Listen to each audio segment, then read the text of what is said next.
All I know is there's a Cold War that's going on between women and men ever since the feminist movement. And me, myself, I've always been in support of women's equality. But I'm noticing the differences between how men and women act. With my issues in court, I'm going in hopes that they will protect the innocent, protect my children. I'm explaining to them, all right, there is a Child Protective Service case that was open, and I'm only here trying to protect the rights and protect my children. I look up in the articles, the Civil Code, Louisiana Civil Code articles, and it states that it is a parent's right and obligation to protect their child. In my situation, I'm trying to protect my children from the other parent. My daughter doesn't want to live with her mother. My son doesn't want to live with his mother. But for some reason, in courts, it's taken on a different situation totally, completely. My first time in court, the judge stated that Danielle was supposed to put her address down on the information. But I look at the protective order, and it's stating that her address is confidential. So there's a level of incompetence or a lack of professionalism or attention to detail. So I file an appeal to this judge's ruling. And the appeal never gets forwarded to the appeals court.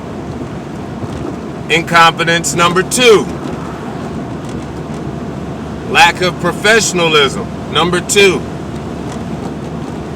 Okay, so noticing my appeal, I was never contacted with a date. I chose to let time pass, and try to mitigate the situation and reason with the mother of my children, right? And I contact her here and there, no form of harassment, no threats. And I go before Judge Nikisha Irvin Knox, and in her ruling, I'm labeled absent. Incompetence number 3. Level, a lack of professionalism number 3. All right. So then I go before Judge Nikisha Irvin Knox a second time. All right. And in my court transcripts, she states that, she cannot give an order of protection for the school.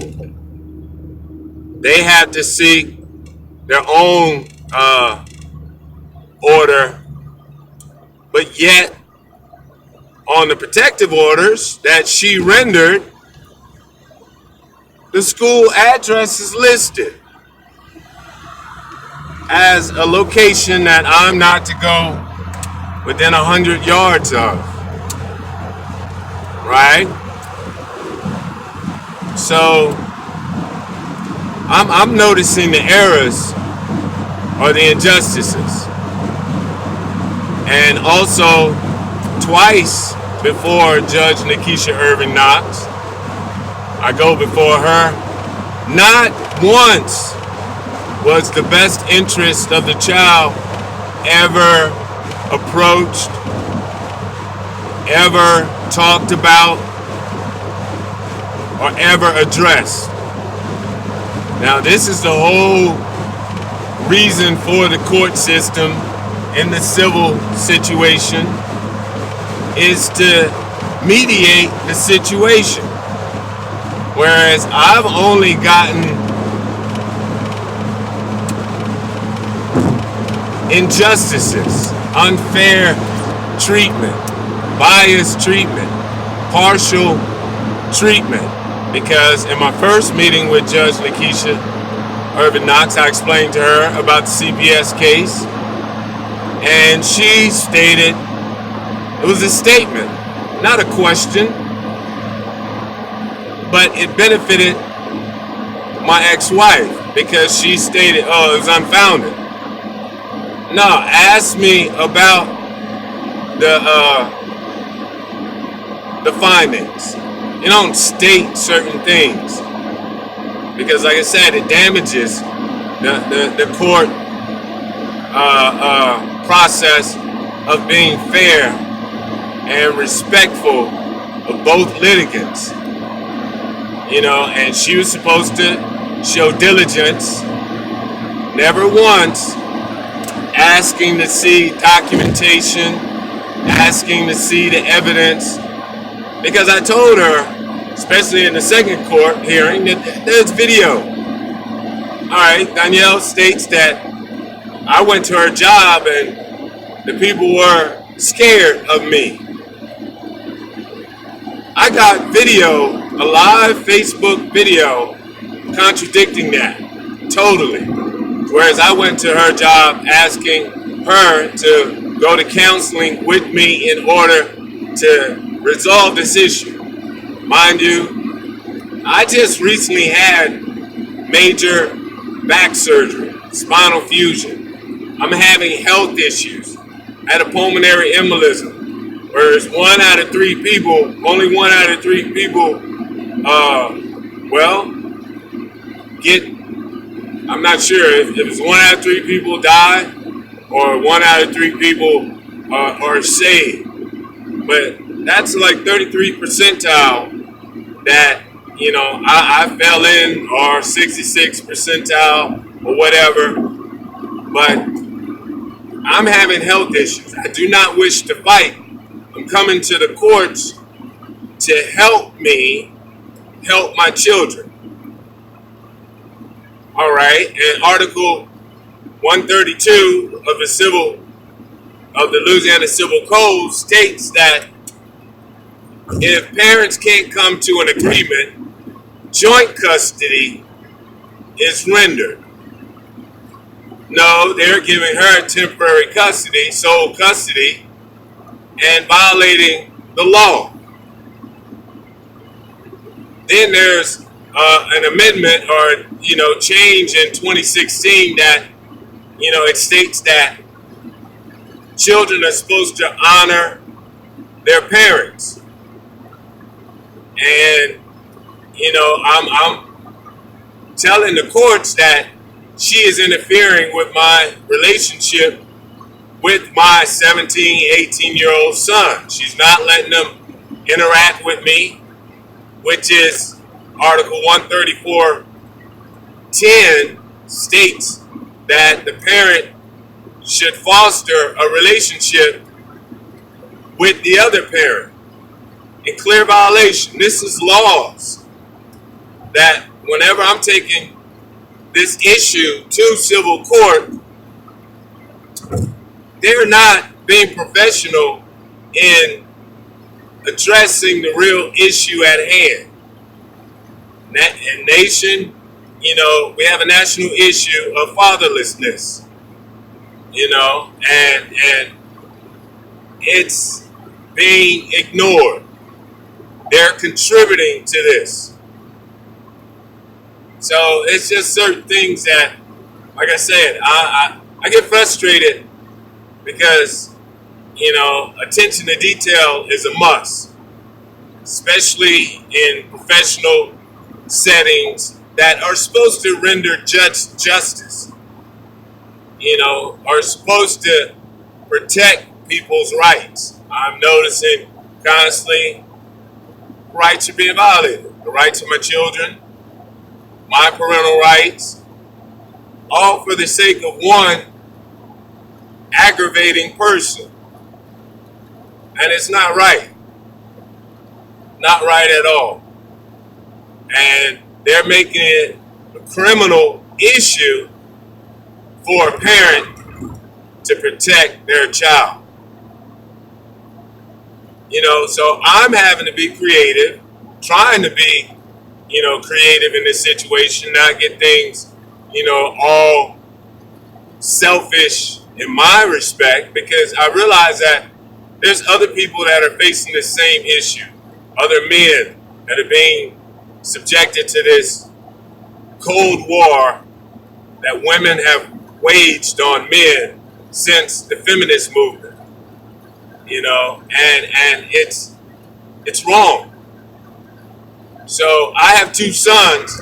So in essence, I'm trying to protect their rights or get certain things addressed in order to protect their rights when they come into this situation, or in hopes that, they don't come into this situation, documenting everything, letting you know, all right, this is what I'm going through, this is what dad is trying, but the courts that are set up to mediate the situation are not doing their job, and that's where I'm going to the laws, and I'm trying to figure out, all right, what law gave women equal rights? I see no law. But in a lot of situations, they're being put in these positions of authority, and science has proven their brains are wired differently than men. And like I said, I'm all right. I went to magistrate court.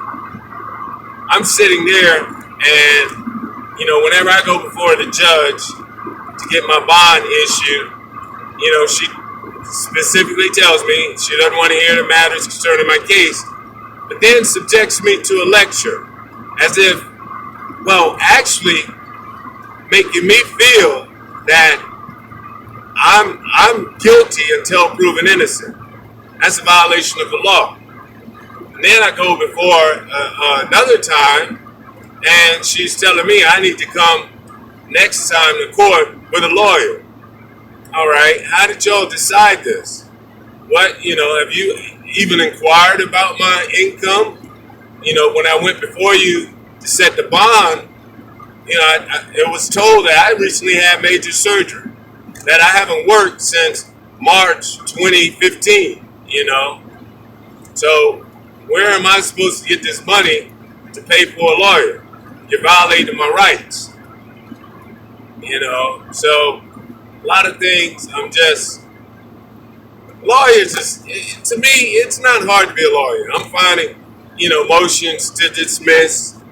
I'm finding motions to recuse a judge, and I'm going to use certain things to my advantage. And like I said, in my situation, I'm just trying to get to each and every judge the full story, so that you can judge accordingly and understand that, first off, these children do not want to be with this individual, and secondly, I wish them to get counseling, because they are being held hostage because they don't want to be with this person, this parent. They don't. What about their choice? Especially my 17-year-old son, 18-year-old son. Why is he not being asked to come to court to speak about the matters that are going on in the household? And I realized that, Danielle, she told him that I'm asking my children such and such. questions or whatever. No, I'm not asking them questions. They're telling on you. They don't want to be with you. They're telling me the different crazy stuff that you're doing, immature actions, going back to before we got married. Whenever my son told me that you got this youngster in the room with you and you locked up, he goes to the door and the door's locked and he's not able to get in. So whenever you come home and I try to talk to you about this, you call the police and have me arrested for trespassing. That's bullying. And just like my daughter openly explains certain things, a lot of things that she doesn't like about her mom to me. My daughter, called me one incident and told me that, hey, my mom, I don't want to be with her. Can I come live with you, Daddy? I'm like, baby, what's going on? Oh, mama's such and such. And this woman is selfish. This woman is self-centered.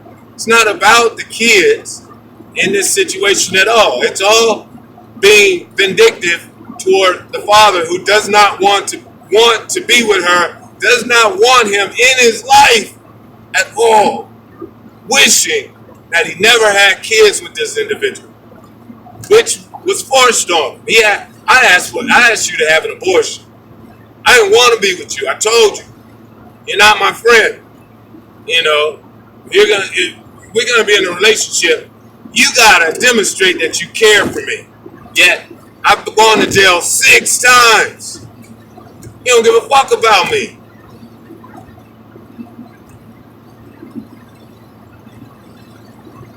So, like I said, I'm just venting. I'm headed to another VA appointment for my high blood pressure. Because that's what it's doing. It's just elevating my blood pressure. It's causing my depression, and just the injustices. I'm like, why is it so hard to get somebody who is actually a professional in their job or public service? Public servant? Why? Why is it so hard? You'll never get equality like that, women. Definitely. Incompetence abounds, especially in New Orleans. People just, I don't know. And it's excused. Whereas I don't believe in any excuses.